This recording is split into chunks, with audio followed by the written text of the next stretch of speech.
বিসমিল্লাহির রহমানির রহিম।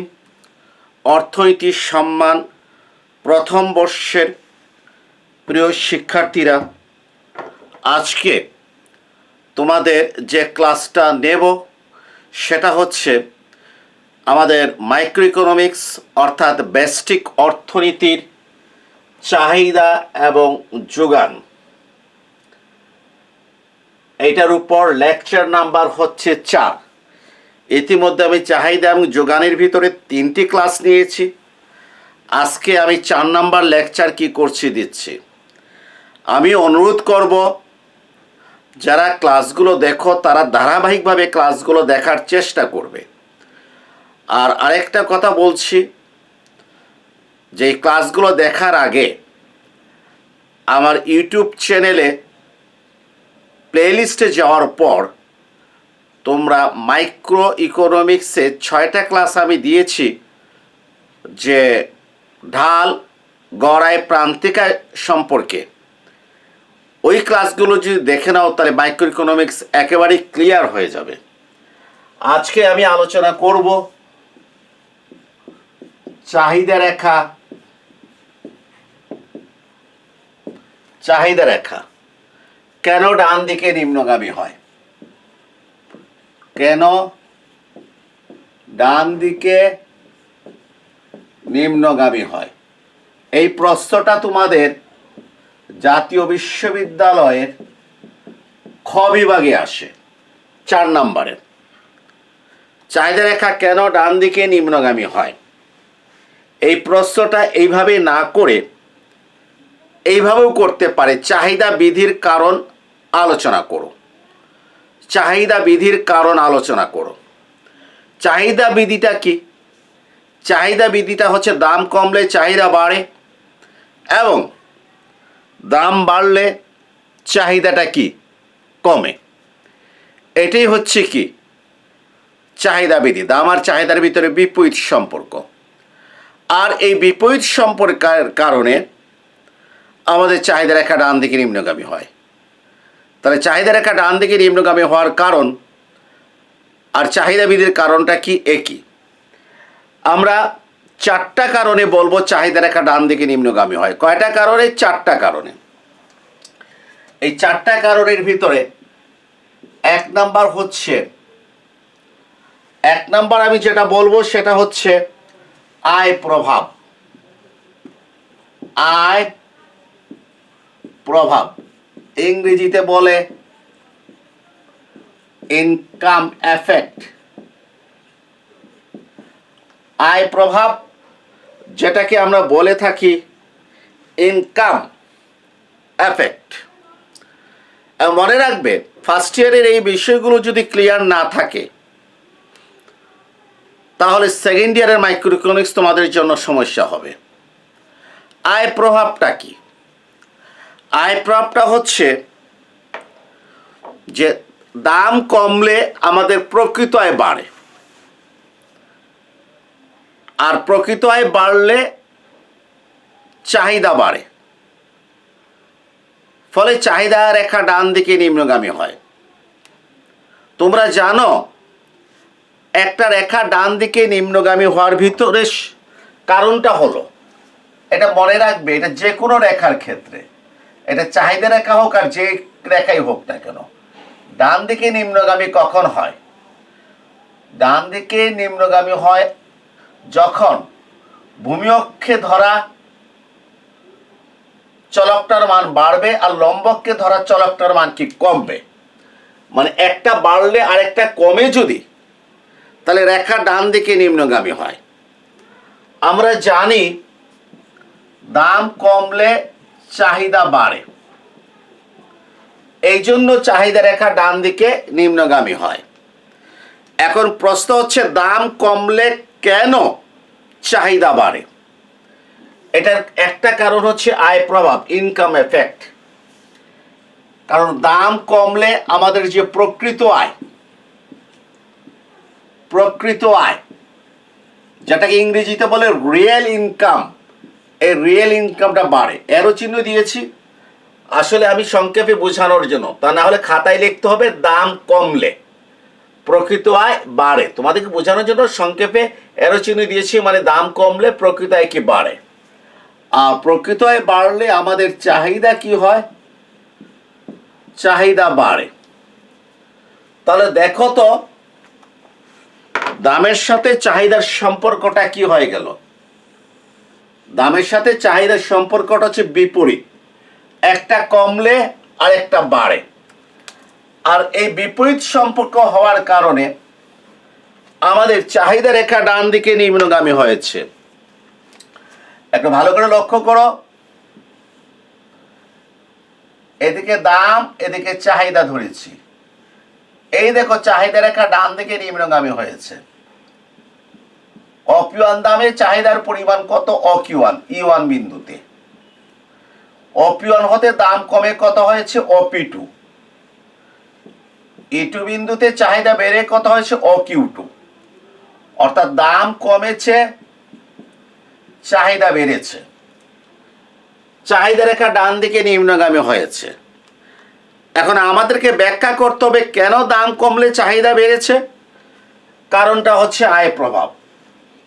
দাম কমলে প্রকৃত আয় বাড়ে, প্রকৃত আয় বাড়ার কারণে চাহিদা বাড়ে। ফলে দামের সাথে চাহিদার সম্পর্ক কি হচ্ছে? দাম কমলে চাহিদা বাড়ে, বিপরীত সম্পর্ক। সো রেখা ডান দিকে নিম্নগামী। আর বিপরীত সম্পর্ক না হয়ে যদি একইমুখী সম্পর্ক হতো তাহলে চাহিদা রেখা ডান দিকে ঊর্ধ্বগামী হতো। কিন্তু সাধারণত সম্পর্কটা হচ্ছে বিপরীতমুখী, কারণ চাহিদা বিধিটা কি নির্দেশ করে? বিপরীতমুখী সম্পর্কটাই কি করে? নির্দেশ করে। এখন তোমাদের মনে প্রশ্ন জাগতে পারে যে দাম কমলে প্রকৃত আয় বাড়ে, এই জিনিসটা তো আমি বুঝলাম না। সেটা একটু বুঝিয়ে দিচ্ছি। মনে করো একটা দ্রব্যের দাম হচ্ছে 25 টাকা, চালের কেজি মনে করো 25 টাকা। মনে করো আমি ডেইলি লেবার, অর্থাৎ শ্রমিক, প্রতিদিন শ্রম প্রদান করি এবং বিকালে মজুরি পাই এবং বাড়িতে আমি চাল কি করি? নিয়ে যাই। মনে করো আমার মজুরি হচ্ছে কত? 100 টাকা। এর মানে আমার আয় কত? 100 টাকা। তাহলে লক্ষ্য করো যে আমি ডেইলি লেবার দিয়ে দিন শেষে 100 টাকা পাই, চালের কেজি 25 টাকা। আমি দোকানে গিয়ে 100 টাকা দিলে আমাকে 4 কেজি চাল দেয়। কয় কেজি? 4 কেজি। এখন আমার পকেটে 1 টাকাও নাই, কারণ 100 টাকা আমি পুরোটা কি করেছি? দিয়েছি। হাতে কত আছে? 4 কেজি চাল। পকেটে টাকা কত? 0। হাতে আছে 4 কেজি চাল। বাড়িতে চলে গেলাম। আমি পরের দিন আবার কাজ করলাম, কাজ করে আমি 100 টাকা মজুরি পেলাম। মনে করো পরের দিন আমি দোকানে গিয়ে বললাম যে আমাকে 4 কেজি চাল দেন। কয় কেজি? 4 কেজি চাল দেন। পরের দিন মনে করো চালের দাম কমে 20 টাকা হয়ে গিয়েছে, অর্থাৎ চালের দাম ছিল 25 টাকা। নেক্সট ডে এটা কমে 20 টাকা হয়েছে। তো 20 টাকা হয়ে গেলে এই 4 কেজি চাল কিনতে আমার কত টাকা খরচ হবে? 80 টাকা খরচ হবে। আমি দোকানদারকে দিয়েছি 100 টাকা। দোকানদার 4 কেজি চাল 20 টাকা দামে 80 টাকা রাখবে, রেখে আমাকে কত টাকা ফেরত দেবে? 20 টাকা ফেরত দেবে। তাহলে লক্ষ্য করো আজকে কিন্তু আমার হাতে কয় কেজি চাল? 4 কেজি চাল। পকেটে কত টাকা আছে? 20 টাকা আছে। পকেটে কত টাকা আছে? 20 টাকা আছে। আমার কাছে কি মনে হবে? আমার কাছে মনে হবে আমার আয়টা কি হয়েছে? বৃদ্ধি পেয়েছে। আসলে আমার আর্থিক আয় বৃদ্ধি পায় নাই, কারণ গতকালকেও 100 টাকা ছিল, আজকেও 100 টাকা। আমার আর্থিক আয় বৃদ্ধি পায় নাই, কারণ এরপরও আমার কাছে মনে হবে আমার আয় বৃদ্ধি পেয়েছে। কারণ গতকালকে 4 কেজি চাল কেনার পর পকেটে কোনো টাকা ছিল না, চালের দাম 20 টাকা হওয়ার কারণে 4 কেজি চাল কেনার পর দোকানদারকে 80 টাকা দিয়েছি, পকেটে কত টাকা আছে? 20 টাকা আছে। অতএব আমার কাছে মনে হবে যে আমার আয় কত টাকা বেড়েছে? 20 টাকা বেড়েছে। আয় বেড়েছে কত টাকা? 20 টাকা বেড়েছে। কার কাছে মনে হবে? আমার কাছে মনে হয় 20 টাকা বেড়েছে আয়। এটাকে বলা হয় প্রকৃত আয় বৃদ্ধি। এটাকে বলা হয় প্রকৃত আয় বৃদ্ধি, মানে রিয়েল ইনকামের বৃদ্ধি। আয়টা দুই ধরনের, একটি হচ্ছে নমিনাল ইনকাম, বাংলায় বলে আর্থিক আয়, আর একটা হচ্ছে রিয়েল ইনকাম, বাংলায় বলে প্রকৃত আয়। তাহলে আমার আর্থিক আয়টা স্থির, দাম কমে যাওয়ার কারণে আমার প্রকৃত আয় 20 টাকা বৃদ্ধি পেয়েছে। এই 20 টাকা যদি আমি চালের জন্য যদি ব্যয় করি, কার জন্য? চালের জন্য যদি ব্যয় করি, তাহলে আমি 5 কেজি চাল কিনতে পারবো। কয় কেজি? 5 কেজি চাল কিনতে পারবো। এই দেখো 5 20 কত টাকা? 100 টাকা। তাহলে এই 20 টাকা যদি আমি কি করি? চালের তলে ব্যয় করি, তাহলে এখন কয় কেজি চাল কিনতে পারবো? 5 কেজি চাল কিনতে পারবো। এক্ষেত্রে আমার চালের চাহিদা এটা কতটুকু বৃদ্ধি পেয়েছে একটু লক্ষ্য করো। ক্যামেরাতে একটু দাগ নাকি? যাক, এক্ষেত্রে আমার চালের কি চাহিদা কত বৃদ্ধি পেয়েছে? 1 কেজি বৃদ্ধি পেয়েছে। এই যে চালের চাহিদা 1 কেজি বৃদ্ধি পেয়েছে, 4 কেজি হতে 5 কেজি 1 কেজি বৃদ্ধি পেয়েছে। সেটা কেন বৃদ্ধি পেয়েছে? সেটা প্রকৃত আয় 20 টাকা বাড়ার কারণে। সেটা প্রকৃত আয় কত টাকা বাড়ার কারণে? 20 টাকা কি বাড়ার কি কারণে? যে আমার চালের চাহিদা 1 কেজি কি হয়েছে? বৃদ্ধি পেয়েছে। অতএব কি দেখা গেল? দাম কমলে প্রকৃত আয় বাড়ে। আমার উদাহরণে প্রকৃত আয় বেড়েছে কত টাকা? 20 টাকা। এবং চাহিদা বেড়েছে কত? 1 কেজি। 4 থেকে 5 কেজি মানে কি 1 কেজি। তাহলে এই যে দাম কমলে যে চাহিদা বাড়ার পিছনে কারণ কি? প্রকৃত আয় বৃদ্ধি। এটাকে আয় প্রভাব বলে। এখন আসো আমরা 2 নাম্বার পয়েন্ট নিয়ে আলোচনা করব, অর্থাৎ চাহিদা রেখা ডান দিকে নিম্নগামী হওয়ার কারণ। চাহিদা রেখা ডান দিকে নিম্নগামী হয় কিসের জন্য? দাম আর চাহিদার মধ্যে বিপরীত সম্পর্ক থাকার কারণে। দাম ও চাহিদার বিপরীত সম্পর্ক মানে কি? দাম কমলে চাহিদা বাড়ে, আর দাম কমলে চাহিদা বাড়ে। সেটা কেন বাড়ে? সেটা বাড়ার কারণটা হচ্ছে, সেটা বাড়ার কি কারণটা হচ্ছে একটা প্রকৃত আয় বৃদ্ধি। এখন আসো, এখন আমি 2 নাম্বার কারণটা বলবো, সেটা হচ্ছে বিকল্প প্রভাব। বিকল্প প্রভাব, ঠিক আছে? আমরা সংক্ষেপে এসই বলি, মানে সাবস্টিটিউশন এফেক্ট। বিকল্প প্রভাবের কারণে কি হতে পারে? দাম কমলে আমাদের কি হয়? চাহিদার পরিমাণটা কি হয়? বৃদ্ধি পায় বিকল্প প্রভাবের কারণে। এবং সেটা আমি ব্যাখ্যা দিচ্ছি। সেটা কিভাবে? মনে করো চিনি এবং গুড় কয়টা দ্রব্য? 2টো দ্রব্য। একটা হচ্ছে চিনি আর একটা হচ্ছে কি গুড়। এরা হচ্ছে বিকল্প দ্রব্য। বিকল্প দ্রব্য কোনগুলা? বিকল্প দ্রব্য হচ্ছে যে ভোগ বৃদ্ধি পেলে, যদি কোনো কারণে একটি দ্রব্যের ভোগ বৃদ্ধি পেলে যদি অপর দ্রব্যের চাহিদা যদি হ্রাস পায়, তবে সেটাকে কি বলে? দ্রব্য দুটোকে বিকল্প দ্রব্য বলে। মানে একটার ভোগ বাড়লে যদি আরেকটার চাহিদা যদি কমে যায়। যেমন চিনির যদি আমি যদি চাহিদা বাড়াই, তাহলে গুড়ের চাহিদাটা কমবে। অর্থাৎ চিনি আর গুড় কি? বিকল্প। আমি সিলেট থেকে ঢাকায় যদি বাসে যদি বেশি যাই, তাহলে রেলে কম যাব, তাহলে রেলের চাহিদাটা কমে যাবে। অর্থাৎ বাস গাড়ি এবং রেলগাড়ি পরস্পর কি হলো? বিকল্প।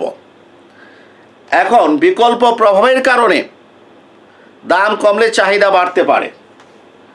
একটা উদাহরণ দিচ্ছি। মনে করো যে আমার যে চিনির দাম 50 টাকা। কত টাকা? 50 টাকা। চিনির দাম 50 টাকা মানে কি? যখন আমরা দাম বলবো তখন বুঝবা 1 কেজির দাম। আর গুড়ের দাম হচ্ছে কত টাকা? 40 টাকা। গুড়ের দাম হচ্ছে 40 টাকা। এখন মনে করো চিনির দাম কমে কত টাকা হয়ে গেল? 40 টাকা হয়ে গেল। আর গুড়ের দাম 40 টাকাতে কি আছে? স্থির আছে। গুড়ের দাম 50 টাকা হতে কমে কত টাকা হয়ে গেল? 40 টাকা হয়ে গেল। আর গুড়ের দাম কোথায়? 40 টাকাতে কি আছে? গুড়ের দাম 40 টাকাতে স্থির আছে। গুড়ের দাম 40 টাকাতে কি আছে? স্থির আছে। এই অবস্থায় কি হবে? এই চিনির দাম কমে যাওয়ার কারণে এই গুড়টা আমাকে আপেক্ষিকভাবে দামি মনে হবে। গুড়টা আমার কাছে কি হবে? আপেক্ষিকভাবে বা তুলনামূলকভাবে দামি মনে হবে।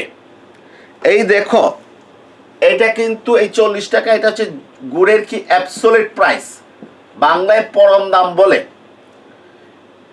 এই গুড়টা হচ্ছে 40 টাকা, গুড়ের অ্যাবসোলিউট প্রাইস, বাংলায় পরম দাম বলে। চিনি 50 টাকা, গুড় 40 টাকা। যখনই চিনি কমে যাবে তখন গুড় 40 টাকা থাকলেও, তার পরম দাম স্থির থাকলেও আপেক্ষিক দাম কি হবে? বাড়বে। আপেক্ষিক দাম মানে কি? আপেক্ষিক দামটা হচ্ছে যখন আমি গুড়ের দামটাকে চিনির সাথে তুলনা করব, তখন সেটা হচ্ছে গুড়ের আপেক্ষিক দাম বা তুলনামূলক দাম। গুড়ের দামটা যখন চিনির সাথে তুলনা করব, 50 টাকার সাথে তুলনা করে 40 টাকা, যখন চিনির দামটা কমে যাবে তখন মনে হবে এটা 40 টাকা স্থির থাকলেও গুড়ের দামটা বেশি মনে হবে। একটা উদাহরণ দেই, একেবারে ক্লিয়ার হয়ে যাবে। তুমি একটা মার্কেটে গেলে, এই মার্কেটে যাওয়ার পর, এটা ফিক্সড প্রাইসের মার্কেট, এখানে প্রত্যেকটা পোশাক দেখা গেল যে 7,000 টাকা হতে শুরু হয়েছে, 10,000 টাকা হতে শুরু হয়েছে, উপরে 12,000 আছে, 15,000 আছে, 20,000 আছে, 25,000 আছে, 30,000 আছে। একের সর্বনিম্নটা কত? 10,000 টাকা হতে শুরু হয়েছে। তো মার্কেট ঘোরার পর বললে, ওরে বাবা রে বাবা, এই মার্কেটটা তো খুবই দাম বেশি, এত দাম এত দাম। এই মার্কেট ছেড়ে তুমি আরেকটা মার্কেটে গেলে, সেখানে গিয়ে দেখলে একেবারে সর্বনিম্ন দাম হচ্ছে 15,000 টাকা, 18,000 আছে, 20,000 আছে, 25,000 আছে, 30,000 আছে। সর্বনিম্ন দামটা কত? 15,000 টাকা।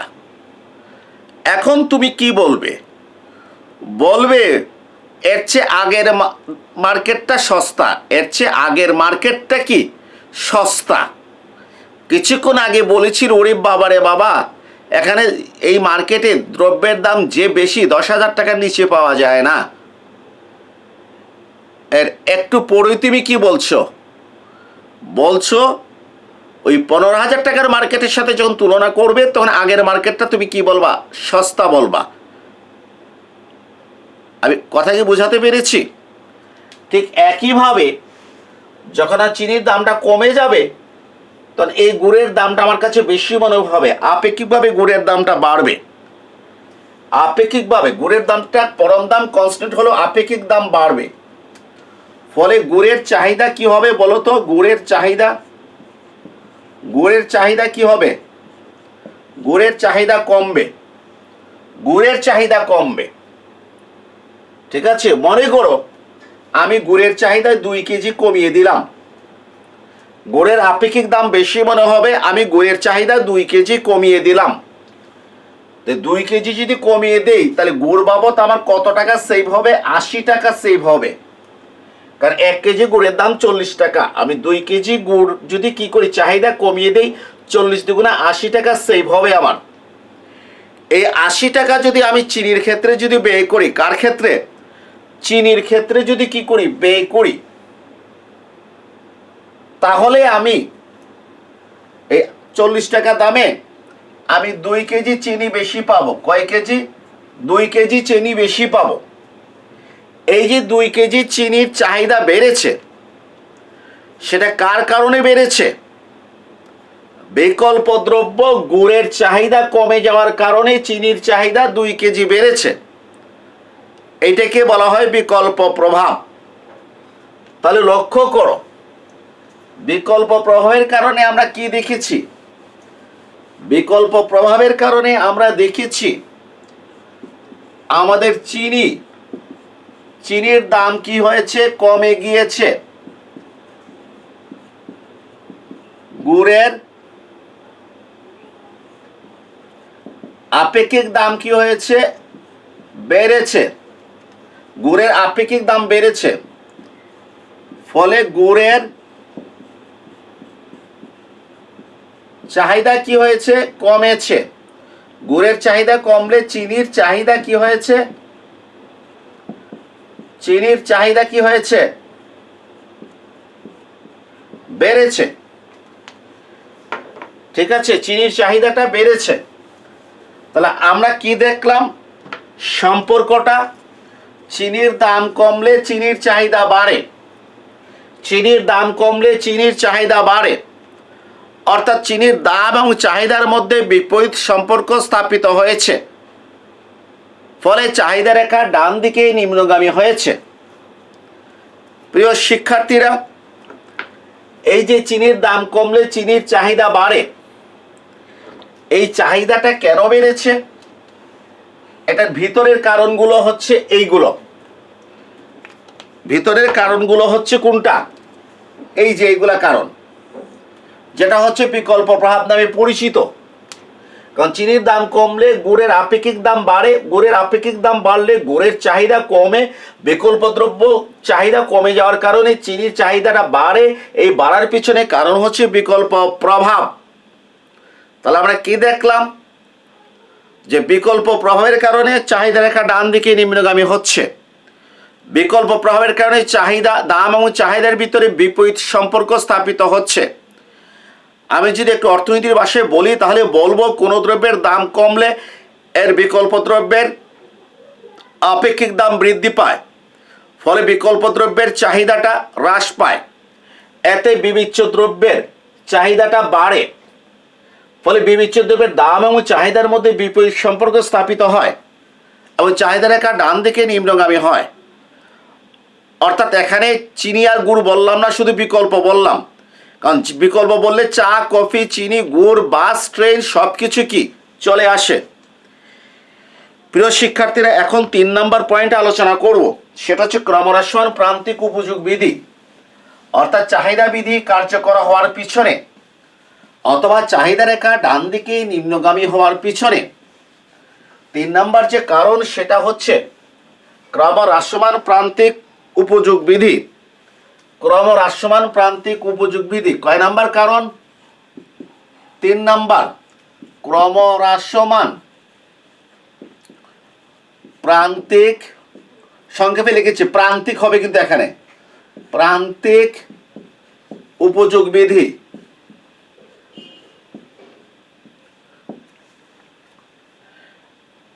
ডিমিনিশিং অফ মার্জিনাল ইউটিলিটি, ক্রমহ্রাসমান প্রান্তিক উপযোগ বিধি। প্রিয় শিক্ষার্থীরা, প্রান্তিক উপযোগ কাকে বলে?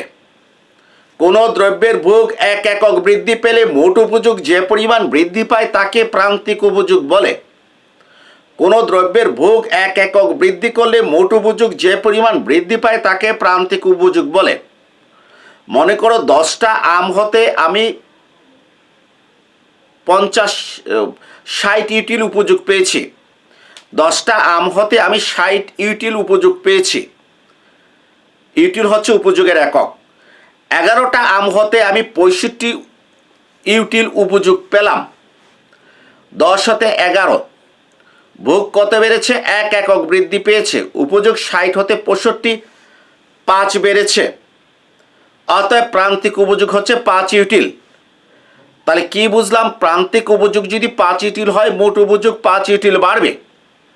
প্রান্তিক উপযোগ যদি 4 ইউটিল হয়, মোট উপযোগ 4 ইউটিল বাড়বে। প্রান্তিক উপযোগ যদি 3 ইউটিল হয়, মোট উপযোগ 3 ইউটিল বাড়বে।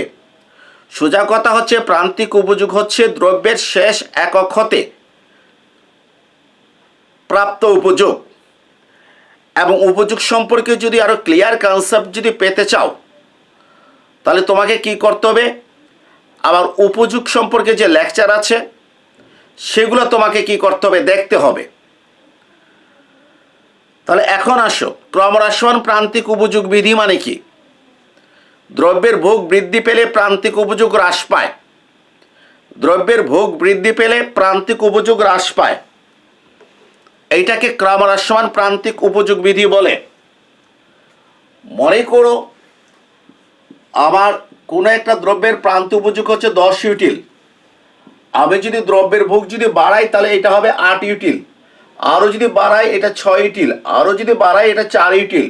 প্লিজ, আমি এটা কাল্পনিক উদাহরণ দিয়েছি। 10 ইউটিল, পরেরটা হতো 9.5 হতে পারে বা 9 হতে পারে, মানে 10-এর চেয়ে কম, এখানে 8 লিখেছি।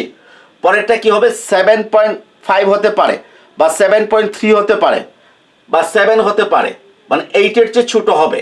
আমি সহজে একটা পূর্ণ সংখ্যা দিয়ে বোঝানোর চেষ্টা করেছি যে মনে করো যে আমি X দ্রব্যের ভোগ প্রথমে 1 একক বৃদ্ধি করলাম, আমার মোট উপযোগ 10 ইউটিল বেড়েছে, মানে প্রান্তিক উপযোগ 10 ইউটিল। পরে আরও 1 একক বৃদ্ধি করলাম, এখন মোট উপযোগ 8 ইউটিল বাড়বে, মানে প্রান্তিক উপযোগ 8 ইউটিল। পরে আরও 1 একক বৃদ্ধি করলাম, এখন মোট উপযোগ 6 একক বেড়েছে, মানে প্রান্তিক উপযোগ হচ্ছে 6 ইউটিল। ভোগ আরও 1 একক বৃদ্ধি করলাম, মোট উপযোগ 4 ইউটিল বেড়েছে, মানে প্রান্তিক উপযোগ হচ্ছে 4 ইউটিল। অর্থাৎ কোনো একটা দ্রব্যের ভোগ ক্রমান্বয়ে বৃদ্ধি করলে তার প্রান্তিক উপযোগ হ্রাস পায়। কেন হ্রাস পায়?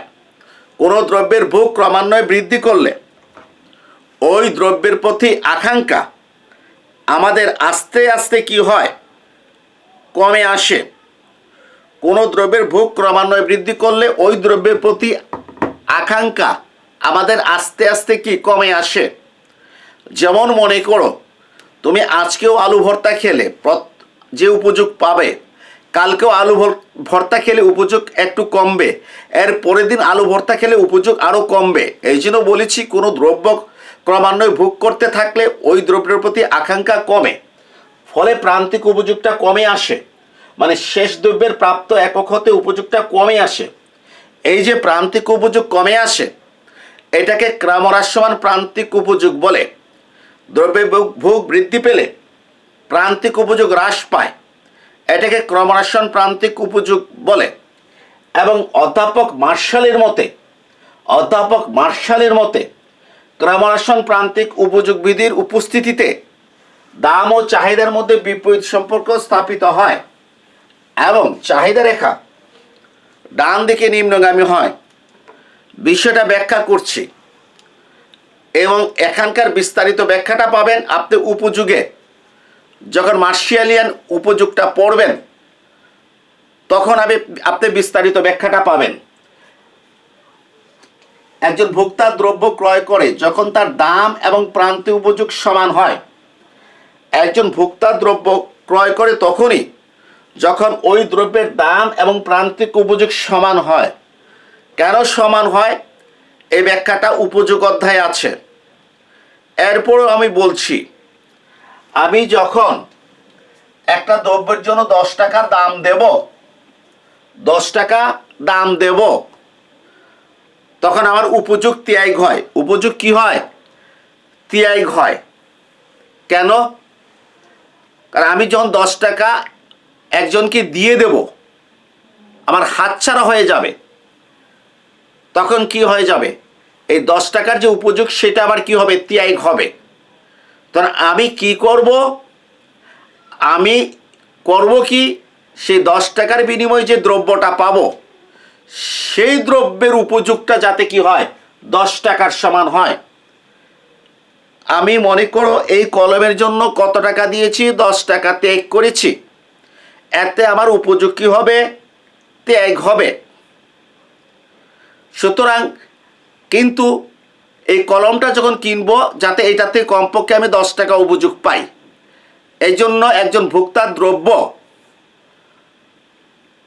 কখন ক্রয় করে? যখন তার দাম এবং প্রান্তিক উপযোগ সমান হয়। কারণ দামের মাধ্যমে উপযোগ ত্যাগ হয়, আর সে দ্রব্য ক্রয়ের মাধ্যমে ওই দ্রব্যের শেষ একক হতে প্রাপ্ত উপযোগটা দামের মাধ্যমে ত্যাগকৃত উপযোগের কি হতে হবে? সমান হতে হবে। একটা উদাহরণ দিচ্ছি। কেউ আমাকে বলল, এই যে এই বামটা আপনি কি করবেন? কিনবেন? নেন, 10 টাকা দেন। এটার ভিতরে দেখো কোনো বাম নাই। এই খালি প্যাকেট দিয়ে আমাকে বললো আপনি 10 টাকা দেন। আমি কি 10 টাকা দেব? আমি 10 টাকা দেব না। কারণ 10 টাকা দিলে আমার যে উপযোগটা ত্যাগ হবে, এই খালি কাগজ থেকে কোনো উপযোগ আমি পাবো না। আমি 10 টাকা দেব না।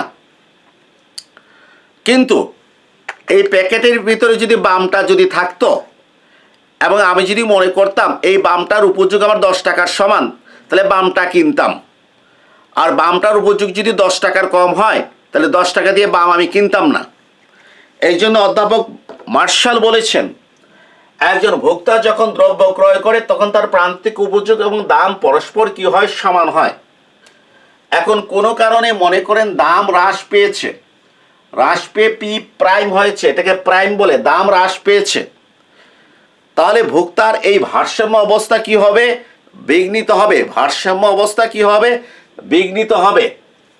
এক্ষেত্রে কি হবে? যে দামের চেয়ে প্রান্তিক উপযোগ বেশি হবে। একটা লক্ষ্য করো, দাম 10 টাকা, আমি প্রান্তিক উপযোগ পাচ্ছি 10 টাকার সমান। এই এখন দাম কমে কত টাকা হয়েছে? 8 টাকা হয়েছে।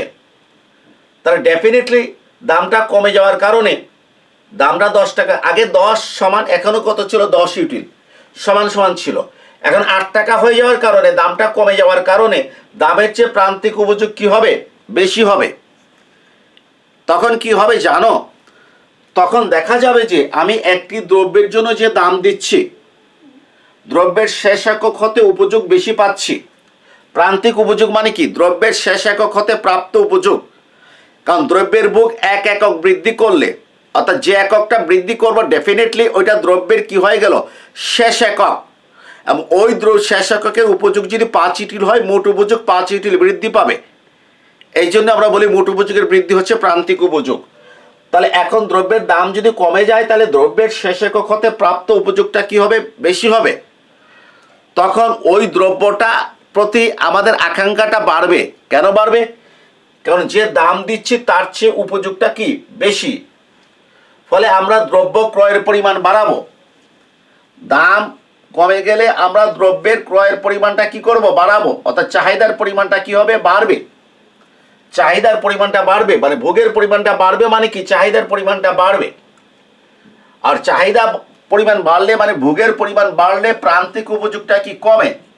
কারণ ক্রমণের সময় প্রান্তিক উপযোগ বিধি অনুযায়ী এই চাহিদা বাড়া মানে কি? ভোগ বাড়া। ভোগ বাড়লে প্রান্তিক উপযোগ কমবে। এই বেচারা আবার কি হবে? কমবে। কমে কি হবে? এক সময় আবার দুইজন কি হবে? পরস্পর কি হবে? সমান হবে। এবং ভোক্তা দ্রব্য ক্রয়ে ভারসাম্য লাভ করবে। মনে করেন 10 টাকা দামে আমি দ্রব্যটা 70 একক ক্রয় করতাম, দাম 8 টাকা হয়ে যাওয়ার কারণে দ্রব্যের দাম হতে দ্রব্যের শেষ একক হতে প্রাপ্ত উপযোগটা বেশি, অর্থাৎ দ্রব্য ক্রয়টা আমার জন্য লাভজনক হয়ে গেল। তখন আমি দ্রব্য 90 একক ক্রয় করলাম। এই যে দ্রব্যের ভোগ বাড়ার কারণে, 70 থেকে 90 বাড়ার কারণে প্রান্তিক উপযোগ হ্রাস পাবে এবং হ্রাস পেয়ে এমইউ এটা হ্রাস পাবে, হ্রাস পেয়ে এমইউ প্রাইম হবে এবং দুইটা আবার সমান হবে। আবার নতুন ভারসাম্য অর্জিত হবে, যেখানে আমি দ্রব্যটা 90 একক ক্রয় করেছি, তাহলে 10 টাকা দামে ক্রয় করেছিলাম 70 একক, 80 টাকা দামে ক্রয় করেছি 90 একক, বেশি ক্রয় করেছি। এর পিছনে কি রয়েছে? ক্রামারসন প্রান্তিক উপযোগ বিধির ভূমিকা কি রয়েছে? এটা অধ্যাপক মার্শালের তত্ত্ব। চাহিদা রেখা ডান দিকে নিম্নগামী হওয়ার পিছনে উনি ক্রমাসন প্রান্তিক উপযোগ বিধিকে চিহ্নিত করেছেন। প্রিয় শিক্ষার্থীরা, এখন সর্বশেষ কারণটা বলবো। সর্বশেষ কারণ 4 নাম্বার। কয় নাম্বার? 4 নাম্বার কারণটা বলছি। 4 নাম্বার কারণটা হচ্ছে 4 নাম্বার কারণটা হচ্ছে ক্রেতার সংখ্যা ক্রেতার সংখ্যা, কার সংখ্যা? ক্রেতার সংখ্যা, অর্থাৎ বায়ার। বায়ার দাম কমলে চাহিদা বাড়ে, দাম কমলে চাহিদা বাড়ে। দাম আর চাহিদার মধ্যে এই বিপরীত সম্পর্ক স্থাপিত হওয়ার পিছনে ক্রেতার সংখ্যা অত্যন্ত গুরুত্বপূর্ণ ভূমিকা পালন করে। কিভাবে? লক্ষ্য করো, দাম যদি কমে যায় তাহলে ক্রেতার সংখ্যা কি হবে? ক্রেতার সংখ্যা বাড়বে। ক্রেতার সংখ্যা বাড়লে কি হচ্ছে? চাহিদা বাড়বে। তাহলে প্রিয় শিক্ষার্থীরা লক্ষ্য করো তো, দাম কমলে চাহিদা বাড়ে। এই যে দাম কমলে চাহিদা কি হয়েছে? বেড়েছে। চাহিদার একটা ডান দিকে কি হয়েছে? নিম্নগামী হয়েছে। এখন দেখো, আমরা তো শুধু খালি চোখে দেখি দাম কমলে চাহিদা বাড়ে, কিন্তু এর ভিতরের কারণটা কি? এর ভিতরের কারণটা হচ্ছে দাম কমলে ক্রেতার সংখ্যা বাড়ে, ফলে চাহিদা বেড়ে যায়, ফলে দাম আর চাহিদার মধ্যে বিপরীত সম্পর্ক স্থাপিত হচ্ছে। কারণ দাম কমাটা হচ্ছে মাইনাস, চাহিদা বাড়াটা হচ্ছে প্লাস। মাইনাসে প্লাসের রেজাল্টটা কি? মাইনাস। বিপরীত সম্পর্ক হচ্ছে, আর বিপরীত সম্পর্ক হলে রেখা ডান দিকে নিম্নগামী হতে কি বাধ্য। আমি এখন একটা উদাহরণ দিচ্ছি তোমাদেরকে। লক্ষ্য করো যে, মনে করো যে একটা দ্রব্যের দাম 100 টাকা। কত টাকা? 100 টাকা। এখন বিক্রেতা কি করলো? এই দ্রব্যের দাম 80 টাকা রাখলো। বিক্রেতা কি করলো? এই দ্রব্যের দাম কত টাকা রাখলো? 80 টাকা রাখলো। দাম যখন 100 টাকা ছিল, সে দাম 20 টাকা কমিয়ে 80 টাকা রাখলো। যখনই 80 টাকা দাম রাখলো, তখন দ্রব্যটা আরো 10,000 ক্রেতার ক্রয় ক্ষমতার ভিতরে চলে আসলো। আরো 10,000 ক্রেতার ক্রয় ক্ষমতার ভিতরে চলে আসলো। প্লিজ, যখন দ্রব্যের দামটা 100 টাকা ছিল, তখন মনে করো এই দ্রব্যটা 40,000 মানুষ ক্রয় করত। কত ক্রয় করত? 40,000 মানুষ। যখন এই দ্রব্যের দাম 100 টাকা হতে কমিয়ে 80 টাকা রাখা হলো, আরো নতুন 10,000 মানুষ, আরো নতুন 10,000 ক্রেতা ওই 40,000-এর সাথে কি হবে? যোগ হবে। ক্রেতার সংখ্যা কত হবে? 50,000। দাম কমে গেলে ওই পণ্যটা নতুন ক্রেতাদের ক্রয় ক্ষমতার ভিতরে থাকে। মনে করে তুমি একটা দ্রব্য 100 টাকা দিয়ে কিনতে পারছো, কারণ আমি 100 টাকা দিয়ে কিনবো না, কারণ আমি দেখছি যে এটাতে আমার যে ইনকাম, এটার জন্য 100 টাকা ব্যয় করা আমার ঠিক হবে না। কিন্তু 80 টাকা হওয়ার কারণে কি হয়ে গেছে? আমি এখন ওই দ্রব্যটা ক্রয় করছি। তাহলে এই 80 টাকা হয়ে যাওয়ার কারণে আমারও তো একজন ক্রেতা কি হলো? বাড়লো। এইভাবে দ্রব্যের দাম কমে গেলে, আমার উদাহরণে 10,000 ক্রেতা যদি বাড়ে, তাহলে ক্রেতা এখন কত হবে? 40 যোগ 10 কত? 50,000। এই ক্রেতার সংখ্যাটা বেড়ে যাওয়ার কারণে আমাদের চাহিদাটা বাড়বে। অর্থাৎ দাম আর চাহিদার ভিতরে বিপরীত সম্পর্ক হচ্ছে। আমরা তো শুধু এই জিনিসটা দেখি, যদি ভিতরের এই জিনিসটা দেখি না। এই চাহিদা বাড়ার পিছনে ভিতরে এই জিনিসটা কাজ করে। একইভাবে কি হবে জানো? দাম যদি বাড়ে, আমি তো দাম কমার কথা বলেছি, আমার প্রত্যেকটা উদাহরণ দাম বাড়ার সাথেও রিলেটেড, তবে একটা দিয়ে ব্যাখ্যা করলে চলবে। যেমন আমার যদি দাম যদি কি হয়ে যায়? বেড়ে যায়, তাহলে ক্রেতার সংখ্যা কি হয়ে যাবে? ক্রেতার সংখ্যা কমে যাবে। যেমন পেঁয়াজের দাম যখন বেড়ে গিয়েছে, তখন আস্তে আস্তে যে নিম্নবিত্তরা কি করেছে? পেঁয়াজ ছেড়ে দিয়েছে। আরও যখন দাম বাড়ছে, এই নিম্নবিত্তের চেয়ে একটু বেটার পজিশনে যারা, ওরাও ছেড়ে দিয়েছে। আরও যখন দাম বেড়েছে, তখন মধ্যবিত্তরা কি করেছে? পেঁয়াজের ভোগ কি করেছে? আগে 10 কেজি কিন্তু এখন 6 কেজি কিনে কমিয়ে এনেছে দাম বাড়ার সময়। তো এইভাবে কি হচ্ছে? দাম বাড়লে আমাদের ক্রেতার সংখ্যাটা কি হয়ে যাচ্ছে? কমে যাবে। ক্রেতার সংখ্যা কমে গেলে, অর্থাৎ অনেক মধ্যবিত্ত কি করবে? যে পেঁয়াজ কিনবে না। তো ক্রেতার সংখ্যাটা কমে যাবে, ফলে চাহিদাটা কি হয়ে যাবে? কমে যাবে। দাম বাড়লে এই যে চাহিদা কমে, বাড়লে কমে, বাড়াটা প্লাস কমাটা মাইনাস, বিপরীত সম্পর্ক প্লাসে মাইনাসে মাইনাস। আর মনে রাখবেন যে বিপরীত সম্পর্ক হলে রেখা ডান দিকে নিম্নগামী হয়। লক্ষ্য করেন, আমি একটা রেখা অঙ্কন করছি আপনাদের সামনে, লক্ষ্য করেন আমি একটা রেখা অঙ্কন করছি।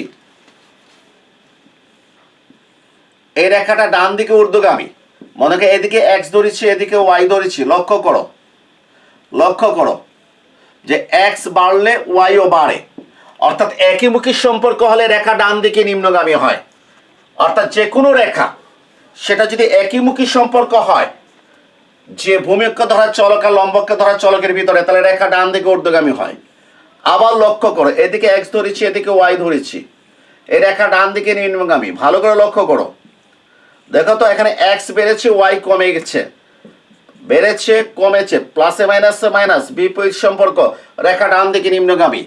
বেড়েছে বেড়েছে, প্লাসে প্লাসে প্লাস, রেখা ডান দিকে নিম্নগামী। যদি বলো স্যার এই যে কমেছে, তো এটা যদি এখান থেকে এখানে কমে, তাহলে এখান থেকে এখানে কি হচ্ছে, কমেছে, মাইনাস কমা মাইনাস কমা মাইনাস, মাইনাসে মাইনাসে কি প্লাস। অর্থাৎ একইমুখী সম্পর্ক হলে রেখা ডান দিকে ঊর্ধ্বগামী হয়, আর পরোক্ষ বা বিপরীতমুখী সম্পর্ক হলে রেখা ডান দিকে নিম্নগামী হয়। আমাকে যখন বলবে চাহিদা বিধির কারণ আলোচনা করো বা চাহিদা রেখা ডান দিকে কেন নিম্নগামী হয়, তাহলে সেক্ষেত্রে আমি কি করব? সেক্ষেত্রে আমাকে যে কাজটা করতে হবে সেটা হচ্ছে আমাকে দেখাতে হবে দাম আর চাহিদার মধ্যে বিপরীত সম্পর্ক, এবং এই দাম ও চাহিদার ভিতরে বিপরীত সম্পর্ক হওয়ার 4টি কারণ রয়েছে। 1 নম্বর কারণ আয় প্রভাব, ইনকাম এফেক্ট। 2 নম্বর বিকল্প প্রভাব, সাবস্টিটিউশন এফেক্ট। 3 নম্বর ক্রমহ্রাসন প্রান্তিক উপযোগ বিধি প্রভাব, ঠিক আছে, ডিক্রিজিং অফ মার্জিনাল ইউটিলিটি। 4 নম্বর ক্রেতার সংখ্যা অর্থাৎ বায়ারের সংখ্যা। 4 নম্বর অর্থাৎ দাম ও চাহিদার ভিতরে বিপরীত সম্পর্ক স্থাপিত হওয়ার পেছনে 4টা কারণ কি রয়েছে। প্রিয় শিক্ষার্থীরা, আবার এই ইউটিউবের লেকচারের সাথে তোমরা ইচ্ছে করলে মাইক্রো ইকোনমিক্সের বইটা যারা ইচ্ছে করো, আমার লেখা বইটা কি করতে পারো, নিতে পারো। যারা বই নিতে চাও তারা, এখানে কিন্তু সব লাইব্রেরিতে বইটা মিলবে না, এটা অনলাইনে কি করা হয়, দেওয়া হয়। এটা মালঞ্চ লাইব্রেরি অনলাইনে দেয়। তাদের নাম্বার হচ্ছে 01711 99 60 32 01711। এই তো ভুল করেছি, 99 99 6032। এই নাম্বারে ফোন করে তোমার ঠিকানা কি করতে হবে, দিয়ে দিতে হবে। এমন ঠিকানা দিতে হবে যাতে বাড়িতে পৌঁছায় দিতে পারে। সেটা তুমি পঞ্চগড় হও আর গ্রামে হও, একেবারে প্রত্যন্ত অঞ্চলে গ্রামে থাকো, তারা পৌঁছাই দেবে অনলাইনে। পৌঁছানোর পর তারা পেমেন্ট নেবে, পৌঁছানোর পর তারা পেমেন্ট নেবে, ঠিক আছে। সব কিছু মিলিয়ে মানে পৌঁছানোর খরচ বাবদ পেমেন্ট সহ আমার মনে হয় 350 হতে 360 টাকা পড়বে, এর বেশি পড়বে না, 360 টাকার ভিতরে হয়ে যাবে পৌঁছানোর খরচ সহ। আর যারা মনে করো সিলেট শহরে থাকো তারা তারও কম দামে পাবে, ওখানে তো আর পরিবহন খরচ নাই। অথবা তোমরা রকমারিতে পাবে, রকমারি.com। রকমারি.com-এ যেতে হলে, পেতে হলে তোমরা আমার কমিউনিটি আছে না, বিভিন্ন পোস্ট আছে, ওই পোস্টে ক্লিক করলে পাবে। অথবা যে এই ভিডিও যেটা আছে সেখানে ডেসক্রিপশন, অনেকে বোঝে না, এইভাবে একটা আছে, চিহ্নের মতো আছে, এখানে ক্লিক করবে, ক্লিক করলে ডেসক্রিপশনটা চলে আসবে। ওইখানে কিন্তু ওই রকমারির লিঙ্ক দেওয়া থাকবে, ওই লিঙ্কে ক্লিক করে ডাইরেক্ট রকমারিতে কি করবে, চলে যেতে পারবে, সেখান থেকে অর্ডার দিতে পারবে। আর আরেকটা অনুরোধ করছি, একটু বোঝার চেষ্টা করো। তোমরা AKM আকমল হোসেন মালিহা যারা মানে ইউটিউব চ্যানেলে যেতে পারো তাদের জন্য না, যারা যেতে পারো না তাদেরকে বলছি, তোমরা গুগলে আকমল হোসেন মালিহা অথবা ইউটিউবের সার্চ বাটনে আকমল হোসেন মালিহা, আকমল হোসেন লিখলে আকমল হোসেন মালিহা চলে আসবে। আসার পর তোমরা কি করবে, যে যেখানে ইউটিউবের লোগো আছে সেটাতে ক্লিক করবে, আবার একটা ছোট্ট মেয়ের ছবি আছে, এরপরে এই ছোট্ট মেয়ের ছবিতে ক্লিক করবে। ক্লিক করার সাথে সাথে তোমরা আমার চ্যানেলের ভিতরে প্রবেশ করবে। দেখো আকমল হোসেন মালিহা লেখার পর যখন ক্লিক করবা তখন বেশ কিছু ভিডিও তোমরা দেখতে পারবে আমার, কিন্তু ওগুলো কিন্তু চ্যানেলের বাইরে দেখানো হচ্ছে তোমাকে, তুমি চ্যানেলের ভিতরে প্রবেশ করতে পারো নাই, ফলে ধারাবাহিকভাবে তুমি ভিডিওগুলো পাবে না। চ্যানেলের ভিতরে প্রবেশ করতে হবে, ওই ছোট্ট মেয়ের ছবিতে ক্লিক করে চ্যানেলের ভিতরে প্রবেশ করবে। করার পর দেখবে এখানে হোম আছে, উপরে ভিডিও আছে, তারপর এক জায়গাতে আছে প্লে লিস্ট। মন দিয়ে শোনো, এই প্লে লিস্টে কি করবা, ক্লিক করবা। আর এই যে এই প্লে লিস্টের ডাইনে আছে কমিউনিটি, আমি সংক্ষেপে লিখলাম কমিউনিটি। কমিউনিটিতে ক্লিক করলে যে আমার বিভিন্ন পোস্টগুলো পাবে এবং বই কোথায় পাওয়া যাবে, অনলাইনে কিভাবে পেতে পারো উল্লেখ থাকবে। যাক, তোমার কাজ হচ্ছে প্লে লিস্টে ক্লিক করা। প্লে লিস্টে ক্লিক করলে তুমি দেখবা নিচে লেখা আছে first year economics, second year economics, third year economics, fourth year, masters prelim, masters final year. তুমি ফার্স্ট ইয়ারে তুমি ফার্স্ট ইয়ার ইকোনমিক্সে ক্লিক করবা। ক্লিক করার পর দেখবে ওখানে মাইক্রো ইকোনমিক্স আছে, মাইক্রো ইকোনমিক্সে ক্লিক করলে সমস্ত ক্লাসগুলো ধারাবাহিকভাবে পেয়ে যাবে। গণিতে যদি ক্লিক করো সমস্ত ক্লাসগুলো একেবারে গণিতের পুরা সিলেবাস তুমি পেয়ে যাবে ধারাবাহিকভাবে। পরিসংখ্যানে যদি ক্লিক করো তাহলে সমস্ত ক্লাসগুলো ধারাবাহিকভাবে পেয়ে যাবে। এবং তুমি যদি ধারাবাহিক ম্যাক্রোতে যদি ক্লিক করো সমস্ত ক্লাসগুলো ধারাবাহিকভাবে পেয়ে যাবে। এবং যদি তুমি ধারাবাহিকতা লঙ্ঘন করো তাহলে কিন্তু অর্থনীতি তোমার জন্য কঠিন হয়ে যাবে। ঠিক যেভাবে মাইক্রো, ম্যাক্রো, ম্যাথ, স্ট্যাটিস্টিক্সের ধারাবাহিকতা দিয়েছি ওইভাবে ক্লাস করে কি করো যাও। আর তুমি চ্যানেলটা যে নতুন যদি হও সাবস্ক্রাইব করবে, বেল বাটনে ক্লিক করবে, তাহলে প্রত্যেকটা নতুন ক্লাসের নোটিফিকেশন পেয়ে যাবে। যখন দেখবে এই নতুন ক্লাসটা তোমার ফার্স্ট ইয়ারের সাথে রিলেটেড তুমি কি করবা দেখবা। ক্লাসগুলো ইয়ার ভিত্তিক ছাড়াও অধ্যায় ভিত্তিকও সাজানো আছে, কারণ অনেক বিশ্ববিদ্যালয়ে দেখা যাবে যে ইয়ার ভিত্তিকে সে বুঝবে না, বিশ্ববিদ্যালয়ের স্টুডেন্ট পাবলিক বিশ্ববিদ্যালয়ে যারা আছে, এই জন্য অধ্যায় ভিত্তিক কী আছে সাজানো আছে। পাবলিক বিশ্ববিদ্যালয়ে যারা আছো ফার্স্ট ইয়ারে যদি দেখো যে তোমার ওই অধ্যায়টা পাচ্ছ না, মনে ফ্যাক্টর মার্কেট তুমি ফার্স্ট ইয়ারে পাবে না, তখন তুমি সেকেন্ড ইয়ারে মাইক্রো ইকোনমিক্সে ক্লিক করবা, ওখানে তুমি ফ্যাক্টর মার্কেট পাবে। সবাই ভালো থেকো, খুব কম সময়ের ভিতরে তোমাদের 5 নম্বর ক্লাস নিয়ে আসবো। এটা লেকচার নাম্বার হচ্ছে 4 এবং আজকের তারিখ হচ্ছে 7/7/2021। সবাই ভালো থেকো, ধন্যবাদ।